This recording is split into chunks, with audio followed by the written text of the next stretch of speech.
আজকে আমাদের সুন্দরবন ট্রিপের লাস্ট দিন।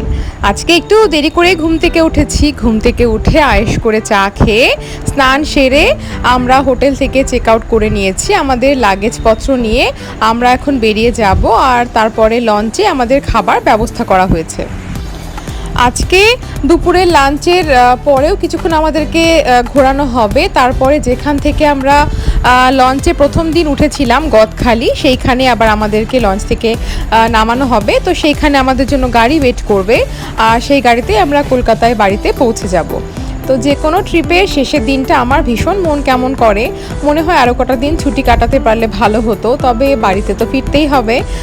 যাই হোক, সকাল সকাল মনটা খারাপ নিয়েই রেডি হয়ে নিয়েছি, আর এখন বেরিয়ে পড়ছি লঞ্চের উদ্দেশ্যে। আমরাও লঞ্চে উঠে পড়েছি। অন্যান্য যে সমস্ত পরিবারগুলো ছিল তারাও সবাই একে একে চলে এসেছেন। সবাই আসার পরে লঞ্চটা ছেড়েছে, আর লঞ্চ ছাড়ার পরে আমাদেরকে সকালের জলখাবারটা দিয়ে দিয়েছে, লুচি, আলু পটলের তরকারি আর মিষ্টি। তো লুচি খেতে খেতে নেচার এনজয় করছি। এই 3টে দিন আমরা প্রাণ ভরে প্রচুর ফ্রেশ অক্সিজেন ইনটেক করেছি। চারপাশে শুধু সবুজ আর এই জল, আর জলটাও ভীষণ পরিষ্কার এক কথায়। তো ভীষণ ভালো কেটেছে 3টে দিন নেচারের সঙ্গে। জানি না এখানে আর কখনো আসা হবে কি না। আজকাল জানেন তো, মানুষের জীবন বড্ড অনিশ্চিত। এই যে আজকে আমি বসে এই লঞ্চে রয়েছি, জানি না কালকে সূর্যোদয় দেখতে পাবো কি না। যাই হোক, কথা বলতে বলতে আমরা সজনেখোলায় চলে এসেছি। তো সজনেখোলাতে অনেক ওয়াইল্ড লাইফের দেখা পাওয়া যায়। এখানে মেছো বেড়াল, বন্য শুয়োর, এছাড়া প্রচুর পাখি রয়েছে, বিভিন্ন রকমের পেলিকানও দেখা যায়। এই যে এখানে বাঘ মামাকে সাজিয়ে রাখা হয়েছে, এটা আমার দারুণ লেগেছে। বাঘকে একদম ধুতি পাঞ্জাবি পরিয়ে বাঙালি বাবু বানিয়ে দেওয়া হয়েছে। এখানেও বনদেবী বা বনবিবির মূর্তি রয়েছে। আর গভীর জঙ্গলে যখন জেলেরা মাছ কাঁকড়া ধরতে যায় বা মৌমাছির মধু সংগ্রহ করতে যায়, তারাও কিন্তু বনবিবিকে পুজো দিয়ে তারপরে তাদের জীবনের দায়িত্ব বনবিবির হাতে দিয়ে তবেই তারা জঙ্গলের ভিতর প্রবেশ করেন। তো এখানে স্থানীয় মানুষজনের কাছে বনবিবি কিন্তু ভীষণ জাগ্রত দেবী। যাই হোক, আমরা এখানে এখন ঘুরছি। তো আগেই বললাম, এখানে অনেকগুলো ওয়াইল্ড লাইফের দেখা সাক্ষাৎ পাওয়া যায়।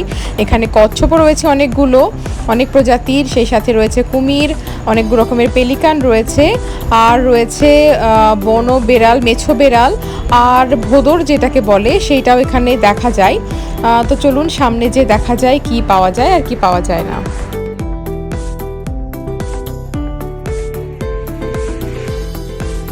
এখানে একটা ছোট্ট মতন দোকানও রয়েছে। এখানে আপনি টোকেন হিসেবে কোনো জিনিস নিয়ে যেতে পারেন। এখানে টি শার্টগুলোতেও লেখা রয়েছে সুন্দরবন, আর ছোট ছোট ফ্রিজ ম্যাগনেট, এই সমস্তগুলো পাওয়া যাচ্ছে। সেই সাথে রয়েছে মধু এখানে দেখলাম। ওই যে একটা ভোদরের দেখা পেয়েছি দূরে। প্রথমে দেখে ভেবেছিলাম স্ট্যাচু, যেহেতু আগে অনেকগুলো কচ্ছপের স্ট্যাচু দেখলাম, তো একদম চুপচাপ পড়েছিল। সবাই বলল না, এটা আসলে জ্যান্ত। আর এই জলের মধ্যে কচ্ছপ বাবাজিরও একটু দেখা পেয়েছিলাম মুহূর্তের জন্য। তো তিনি একটু মাথা উঁচিয়ে আবার লোকজনের সাড়া পেয়ে বোধহয় জলের মধ্যে ঢুকে গেল। যাই হোক, এখন ওয়াচ টাওয়ারে চলে এসেছি। ওয়াচ টাওয়ার থেকে আশেপাশের ভিউটা অবজার্ভ করছি। যদিও কোনো বন্যপ্রাণী দেখা পেলাম না, সেটা নিতান্তই ভাগ্যের ব্যাপার। আর যেহেতু পুরোটাই নেচার, ওদের ইচ্ছে হলে ওরাই বেরোবে, আমাদের ইচ্ছের প্রতি এটা ডিপেন্ড করে না। কিন্তু দেখতে কিন্তু অপূর্ব সুন্দর লাগছে। কালকে ওয়াচ টাওয়ারগুলো যখন আমরা উঠছিলাম বেশ একটু গরম গরম ছিল, কিন্তু আজকের নেচারটা বেশ ভালো, বেশ হাওয়া দিচ্ছে। দেখতেই পাচ্ছেন হাওয়া তালে তালে গাছের পাতাগুলোও নড়ছে। তো বেশিক্ষণ দেরি করা যাবে না, আজকে আবার ফেরার রয়েছে। তো একটুক্ষণ ঘুরে ফিরে তারপরে আমরা আবার নেমে যাব। এই জঙ্গলে কি রয়েছে সেগুলোকে দেওয়ালে খুব সুন্দরভাবে এঁকে ফুটিয়ে তোলা হয়েছে। তো এটা আমার বেশ ভালো লেগেছে, আর বাচ্চারাও এই জিনিসটা বেশ এনজয় করতে পারবে। ওরা সরাসরি কোনো জন্তু দেখতে না পেলেও এই ছবিগুলোর মাধ্যমে অনেকটাই জানতে পারবে। তো অনেকে দাঁড়িয়ে দাঁড়িয়ে এখানে ছবি তুলছে, দেখছে। তো এগুলো আমরা একটুখানি ঘুরে ফিরে নিই, তারপর আবার লঞ্চে যেয়ে উঠবো।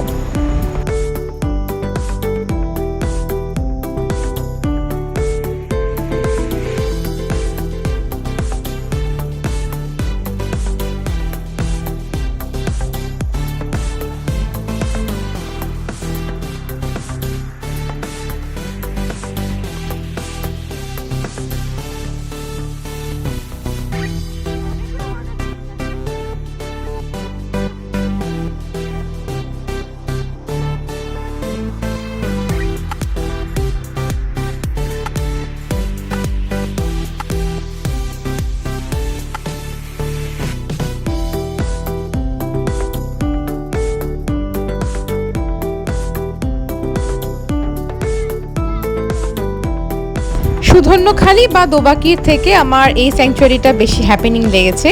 আসলে এখানে আর্টিফিশিয়াল ডলফিন, কচ্ছপ, বাঘ এই সমস্তগুলো সাজিয়ে রাখা হয়েছে, তো বাচ্চারা এটা দেখে বেশ আনন্দ পাচ্ছে। ওরা যেরকম আসলে কিছু দেখতে পায়নি, কোনো ওয়াইল্ড লাইফ সেভাবে ওরা দেখতে পায়নি, তো এগুলো দেখে একটু হলে ওরা সান্ত্বনা পাচ্ছে। আর গেটে ঢুকতেই যে বাঘ মামাকে রেখেছিল তাকে কিন্তু আমার ভারী মিষ্টি লেগেছে, একেবারে পাঞ্জাবি পরিয়ে বাঙালি বাঘ রীতিমতন। ওই যে ঝোপের ধারেও কতগুলো বাঘ রাখা হয়েছে, তো এগুলো দেখে বাচ্চারা একটু হলেও মজা পাচ্ছে। যাই হোক, এখন আমরা ফিরে যাচ্ছি লঞ্চের উদ্দেশ্যে।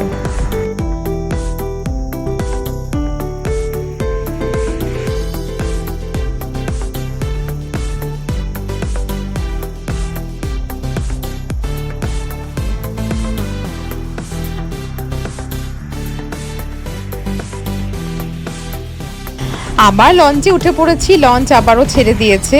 কালকে আমরা যে ম্যানগ্রোভের ভেতরে গিয়েছিলাম, আমাদের ট্রিপের যে সেকেন্ড ডে ছিল, সেইখানে আমরা ম্যানগ্রোভের একদম ভেতরে গিয়েছিলাম। সেইখানেও নদীর ধারে এরকম যে অববাহিকাগুলো ছিল, তো আমাদের যিনি লঞ্চের দাদারা ছিলেন যারা, তারা বললেন যে এখানে অনেক হরিণ আসে ঘাস খেতে।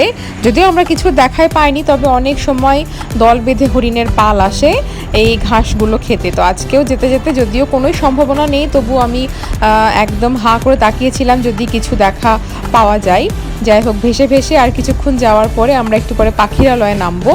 পাখিরালয়ে প্রচুর হোটেল রয়েছে, সেই সাথে শপিং করারও শুনেছি অনেক জায়গাপত্র রয়েছে। তো দেখা যাক, পাখিরালয়ে নেমে টুকটাক কিছু বাড়ির সবার জন্য কিনতেও হবে, দেখা যাক কি পাওয়া যায়। তো আপনারা সাথে থেকে দেখতে থাকুন।